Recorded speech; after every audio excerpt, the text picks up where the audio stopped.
കണ്ണൂർ വളപട്ടണം കവർച്ചയ്ക്ക് പിന്നിൽ വീടിനെക്കുറിച്ച് വ്യക്തമായി അറിയാവുന്ന ആളുടെ സഹായം ലഭിച്ചതായി സംശയം.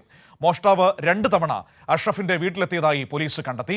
അതേസമയം CCTV ദൃശ്യങ്ങൾ വ്യക്തമല്ലാത്തതാണ് പ്രതികളെ തിരിച്ചറിയുന്നതിലുള്ള പ്രതിസന്ധി. കണ്ണൂർ വളപട്ടണത്തെ വ്യാപാരി അഷ്റഫിന്റെ വീട്ടിൽ നിന്നും 300 പവനും 1 കോടി രൂപയും കവർന്ന സംഭവത്തിൽ മോഷ്ടാക്കൾക്ക് പുറമേ നിന്നുള്ള സഹായം ലഭിച്ചിട്ടുണ്ടെന്നാണ് പോലീസിന്റെ കണ്ടെത്തൽ. വീടിനെക്കുറിച്ച് വ്യക്തമായി അറിയുന്ന ആളുടെ സഹായം ലഭിച്ചെന്നാണ് സംശയം.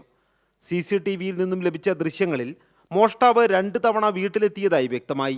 മോഷണം നടന്ന 20-ാം തീയതിയും തൊട്ടടുത്ത ദിവസം രാത്രിയുമാണ് മോഷ്ടാവ് വീട്ടിൽ കയറിയത്.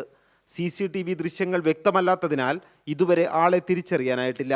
കുടുംബം വീട് പൂട്ടി കല്യാണത്തിന് പോകുന്നതും തിരിച്ചെത്തുന്നതുമായ വിവരങ്ങൾ യഥാസമയം മോഷ്ടാവിന് ലഭിച്ചിട്ടുണ്ടെന്നാണ് പോലീസിന്റെ കണ്ടെത്തൽ.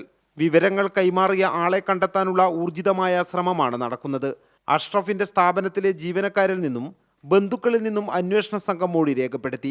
പ്രതികൾ സംസ്ഥാനം വിട്ടതായുള്ള സൂചനയിൽ തമിഴ്നാട്, കർണാടക സംസ്ഥാനങ്ങളിലേക്കും അന്വേഷണം വ്യാപിപ്പിച്ചിട്ടുണ്ട്. കൈരളി ന്യൂസ്, കണ്ണൂർ.